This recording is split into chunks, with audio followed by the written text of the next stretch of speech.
பண்ருட்டி உங்களுக்கு தெரியும், பண்ருட்டி பலாப்பழம் மேலே முள்ளு முள்ளாக இருக்கும். உள்ள நீங்கள் அரிஞ்சி பலா சொலையை எடுத்தீங்கன்னா அவ்வளவு சுவையாக இருக்கும். அதே மாதிரி தான் வேல்முருகன் ஆகிய நானும்.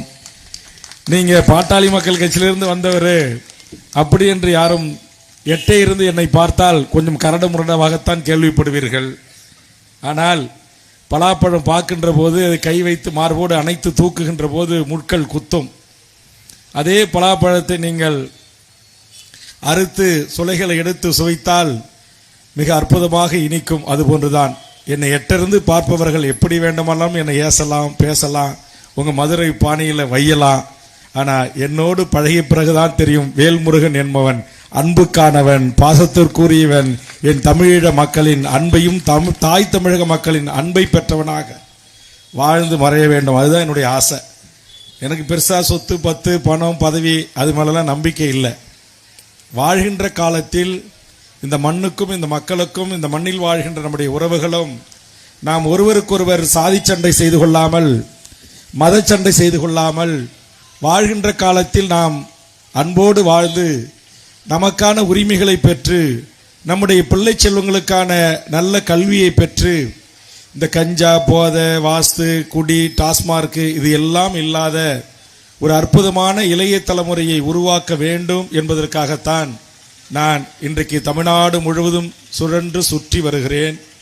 ஆக நான் சொல்லுகின்ற இந்த கருத்துக்களை ஏற்றுக்கொள்ளுகின்ற ஒரு இளைய தலைமுறையினர் இன்றைக்கு தமிழ்நாடு முழுவதும் அருமை சகோதரர் பொறியாளர் வெற்றிக்குமரன் அவர்கள் குறிப்பிட்டது போல் நாளொரு மேனியும் பொழுதொரு வண்ணமும் தமிழ்நாடு முழுவதும் பல்லாயிரக்கணக்கான இளைஞர்கள் தமிழக வாழ்வுரிமை கட்சியிலே இணைந்து வருகிறார்கள். முத்துப்பாண்டியும் முத்துக்குமார் அவர்களும் ஆளுகின்ற கட்சிக்கு செல்லலாம், நாளை எங்கள் ஆட்சிதான் என்று சொல்லுகின்ற அதிமுகவுக்கு செல்லலாம், அல்லது இந்தியாவை நாங்கள் தான் ஆண்டு கொண்டிருக்கிறோம் பாரதிய ஜனதா கட்சிக்கு வாருங்கள் என்று அழைக்கலாம், அல்லது ஆண்ட காங்கிரஸ் இயக்கம் தேசிய கட்சி வாருங்கள் என்று சொல்லலாம்.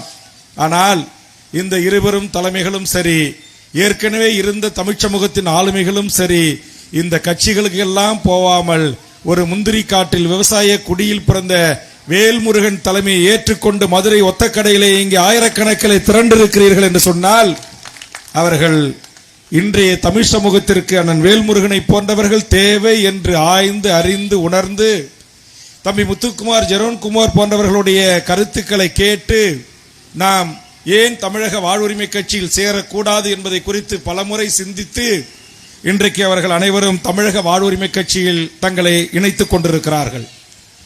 இங்கே வெற்றி அவர்கள் சில நிமிடங்களில் சில செய்திகளை பகிர்ந்தார். என்னை எத்தனையோ முகநூல் பக்கங்களில், தொலைக்காட்சி விவாதங்களில், யூடியூப் சேனல்களிலே பல்வேறு தலைப்புகளிலே பல்வேறு அரசியல் கட்சி நண்பர்கள் விமர்சனம் செய்கிறார்கள். அவர்கள் விமர்சனங்களை குறித்து அவனுக்கு கவலை இல்லை.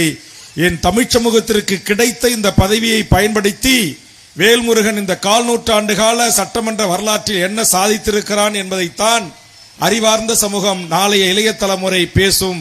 அதுதான் பேசுபொருளாக மாறும்.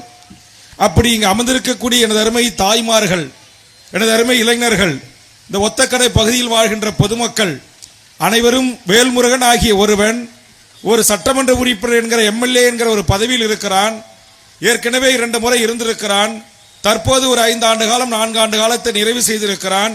கிடைத்த இந்த பதவியை பயன்படுத்தி இந்த தமிழ் மக்களுக்கு என்ன செய்திருக்கிறான் என்பதை ஆய்ந்து அறிந்துதான் இன்றைக்கு பிஇ என்கிற பொறியியல் படித்த அல்லது சித்தம் யோகா படித்த இன்றைக்கு வெற்றிக்குமரன், நம்முடைய தனசேகரன் போன்றவர்களும், அல்லது எண்ணற்ற படித்த வழக்கறிஞர்களும் மருத்துவர்களும் பல்வேறு துறை வல்லுநர்களும் அணி அணியாக ஒருவன் தலைமையை ஏற்று அந்த கட்சியிலே இணைகிறார்கள் என்று சொன்னால், நான் இந்த 1/4 நூற்றாண்டு காலம் கிடைத்த இந்த பதவியை பயன்படுத்தி இந்த தமிழர் நிலத்தில் வாழ்கின்ற அனைத்து மக்களின் வாழ்வுரிமை சிக்கல்களுக்கும் பிரச்சனைகளை தேடி, அந்த பிரச்சனைகளுக்கான தீர்வை தேடி, அதிலே தீர்வு கண்டு ஒட்டுமொத்தமாக சாதி பார்க்காமல், கட்சி பார்க்காமல், மதம் பார்க்காமல் கிடைத்த பதவியை பயன்படுத்தி இந்த மக்களுக்கான வரலாறு பேசுகின்ற வரலாற்று சிறப்புமிக்க திட்டங்களை தமிழ்நாட்டை ஆண்ட கலைஞரும் அம்மையாரும் இன்றைய முதலமைச்சர் ஸ்டாலின் அவர்களும் அறிவித்து செயலாக்கம் செய்கின்ற அந்த பணிகளை